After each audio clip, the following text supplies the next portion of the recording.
Hi, I am the Nancy Drew Fan 1, and I am playing Ghost Dogs of Moonlight. This is part 9, so you might want to go back to the other parts to sort of catch up or something if you completely don't know what you're doing. Alright, and I always start out by looking at my PDA and seeing what I should do. Now obviously I've already done that. And let's see, I already put out the shed fire, obviously.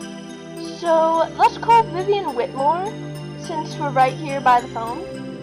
Alright, so it's 11702555937.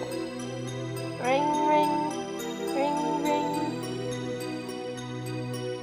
You're selling something, hang up right now.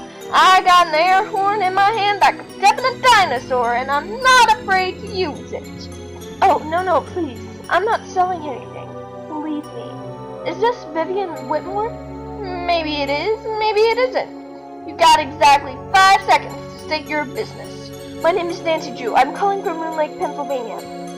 Oh, right. The Moon Lake Park Ranger said you might call. But you have to talk fast. An old friend of mine is flying in today from Florida. And when I say old, I mean old, as in 5 years older than I am. Don't bother trying to do the math, sweet stuff. You'll hurt yourself. So, that ranger fella said you found an old picture of me. It was of you and Mickey Malone. Do you remember him? Of course I remember him. I remember everything about that time in my life. It was the 120s, for crying out loud.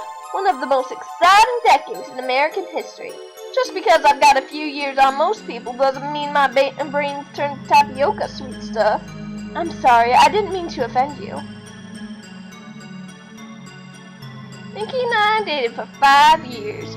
Oh, I knew what he was, and I didn't approve, believe you me. But I was young, and we got along so well. He was so considerate.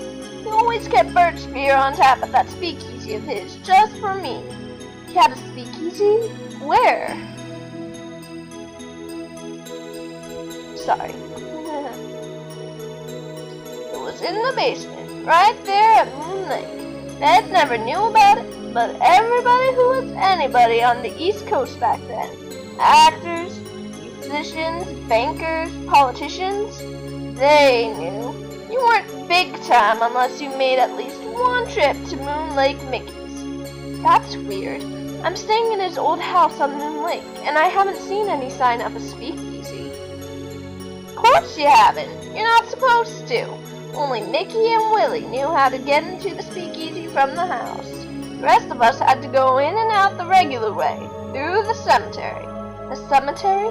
There was a lock in one of the tombstones in that little cemetery behind the house. You needed a key to unlock it, and when you did, stairs would appear that led to the speakeasy. Do you have any idea how to get into Malone's speakeasy from the house? I sure don't. That saloon was built using 2 main ingredients, concrete and secrecy. Mickey always bragged that nobody could get in unless he wanted them in, and I do believe he was right. But I'll tell you what, if you send me that picture of me and Mickey, I'll send you my key. The key to the tombstone? You still have it? It's in the bottom of my jewelry box.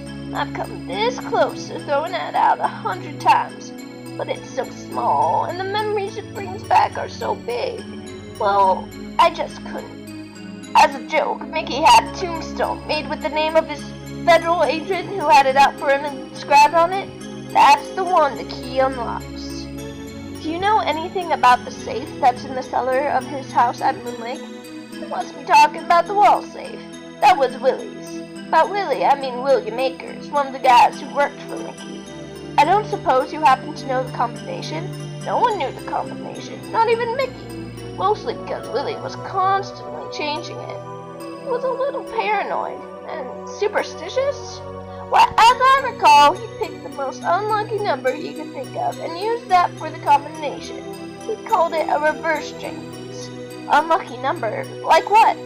Oh, like the date that something bad happens, like when the stock market crashed, or when somebody died, or the address of a house that caught fire, or the phone number of the police, that sort of thing.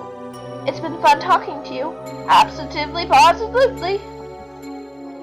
Well, that's kind of tooting your own horn, isn't it, Vivian? Well, I guess next we should probably arrange those envelopes we told Ranger Acres we were gonna do. Oops. Oh well, it's better late than never. So let's just head over to the Moonlight Ranger Station. So Roman numerals, not meaning to toot my own horn, but I know them pretty well. There's an entry about them on the computer, but unless you're like me, you don't need to. If you're like me, you really don't need to see it if you get the Roman numerals down. Let's see. Jeff said the envelope with the earliest date goes down in the front of each box. Alright, I'm going to be only doing this in one mode because I think the solution is the same for both senior and junior. And if it's not, I'm sorry. But basically what you're trying to do is, the Roman numerals, they all stand for numbers, right? And you have 1900 to 1912, and 1930 to 1919, and so on and so forth. You have to organize them all from earliest to latest. And so that they're all organized and in timely order and stuff. So I'm just going to take a couple minutes here to solve. You can look along and learn if you'd like, but I don't know how else to explain it, so watch and enjoy as I shuffle files around and stuff. Here, I'm playing in senior. I believe in junior they have some files that are already in place. If I were you and you're just looking for, I would skip towards the end of the video and then pause it so you can see where all the files are and then compare them to what's on your game.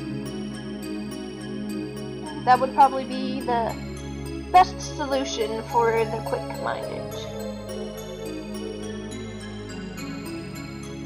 So, we have 25 here, so that probably goes towards the front. Unless there's a 1920. Guess I'll put it there. So I got the first two boxes done, so if you want to go ahead and copy those down, feel free to.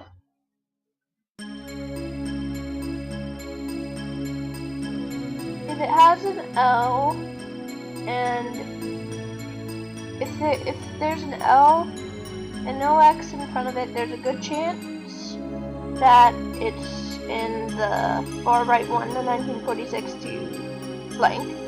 But there are a few that probably, I don't know, just gotta watch and find out, I guess.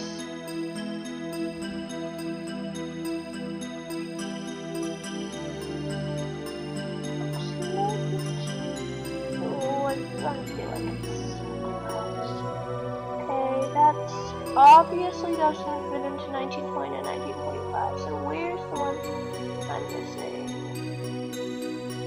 Yeah, I think that's the one. That's 41. So let's go ahead and move that, I believe. Goes there. Alright, third row's complete. Copy it down. Working on the fourth row. We obviously know that the one with all the letters must be the fixed. Now that they're all sorted, I can do some reading. Yay, we're done! Well, thank you for watching. I hope I helped. And come back next time. Bye!